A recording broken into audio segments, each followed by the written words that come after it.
striking Oklahoma teachers, the worst paid in the U.S., won a historic pay rise in the spring. Now, conservative groups have targeted the tax hikes earmarked to pay them, and by November the cash could be gone, leaving schools and educators in limbo. In March, teachers' salaries in Oklahoma were raised by an average of $6,100 a year, a raise paid for by a bill that raised taxes for cigarettes, cigars, motor and diesel fuel and the gross production of energy, and initially a $5 a night hotel tax. The decision, in a deep red conservative state, was heralded as a major victory for unions and teachers and came after a series of successful teacher strikes in other conservative states.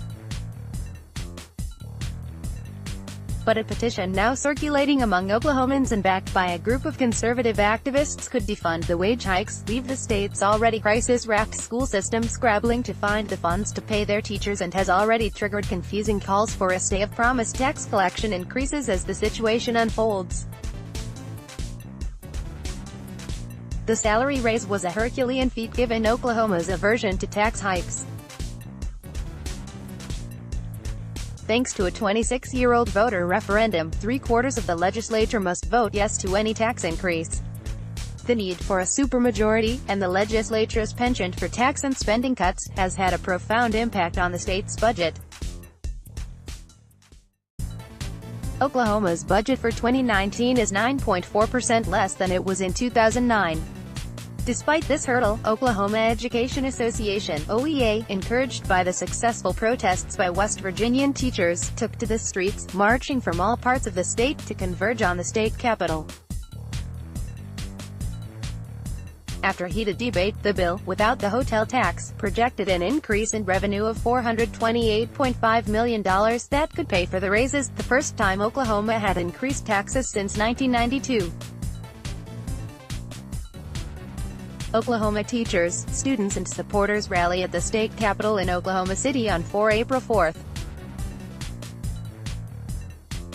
Photograph, J. Pat Carter, AFP, Getty Images. And though some teachers were disappointed that the brokered deal did not extend to sizable increases in per-pupil expenditures, it seemed for a moment that a new day was dawning. But that victory is now in limbo, and educators worry that the situation in Oklahoma's troubled school system could be about to get worse. Matthew Williams, a bearded, 6 feet 4 inches product of Oklahoma schools, knows firsthand how much trouble his school system is in.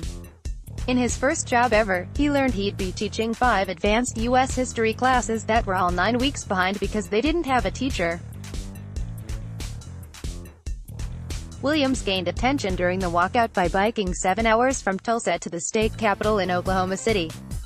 He spent nearly the entirety of the walkout at the Capitol talking with legislators and presenting some stark data about his school, Booker T. Washington, one of Oklahoma's top-rated magnet schools.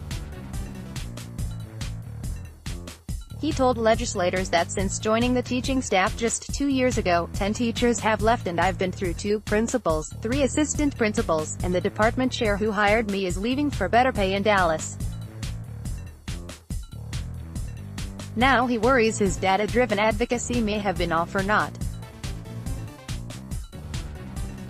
Moments after the hard-fought victory, a ragtag group of conservatives incorporated as Oklahoma Taxpayers Unite found the nearest microphone to fire a warning shot at what seemed like progress. The announcement of the petition effort was headlined by the former Oklahoma Senator Tom Coburn, who got his nickname, Dr. No, from his tendency to block any bill that increased taxes on Americans, even blocking bills on his last day in office. The group wants to take advantage of a clause in the state constitution that allows Oklahomans to overturn any legislation if they can 1. Get 5% of voters, now approximated at 41,242, to sign petitions that place a state question on the coming ballot, and 2. Subsequently, get a majority of voters in the subsequent election to support their state question. West Virginia's teachers' strike emboldened Oklahoma's teachers to follow suit. Photograph, Tyler Everett, AP. If Oklahoma Taxpayers Unite collects enough signatures by the 18th of July, the new tax package will be paused. In a last-ditch effort, another group, Professional Oklahoma Educators, has challenged the petition's legality in the state Supreme Court with a decision pending. Even Joy Hoffmeister, State Superintendent of Education, has asked the State Attorney General, Mike Hunter, to weigh in on whether schools are legally obligated to give those raises. Hunter has yet to comment. Recent history suggests Oklahoma Taxpayers Unite stands a good chance of overturning the hard-won tax increases. In 2016, Oklahoma tried to raise sales taxes by 1 cent to generate a projected increase in education funding and teacher pay. When the proposal, State Question 779, was put to the vote, it failed, 58.8% to 41.1%. For the state's teachers, the vote sent a signal that they were not valued, not even by 1 cent. For Williams, it was pretty demoralizing and disheartening. Teachers are worried that history could repeat itself this coming election cycle when Oklahomans might be asked to vote again on a tax hike if the petition successfully gets the signatures. If we, teachers, get a raise and the revenue measures are vetoed, then some other public service will be underfunded and we will look like the bad guys, said Williams. In the meantime, the Tulsa-based firm Rosenstein Fist. If districts renew contracts with increased wages but the increased tax funding is rescinded by this state question, those districts might be stuck footing the bill through some other means. And Oklahoma's school districts do not have those means. Oklahoma's teachers were already among the lowest paid in the country, making it difficult to recruit and retain them. Educators are leaving the state for better pay. Even the 2016 Oklahoma Teacher of the Year left for Texas. In the last decade, teachers across the state have seen student enrollment increase by approximately 50,000. At the same time, general funding for education has been slashed by approximately $170 million. Some districts have started to implement a 4-day school week. Oklahoma's brand of education is crisis, like many other states around the country.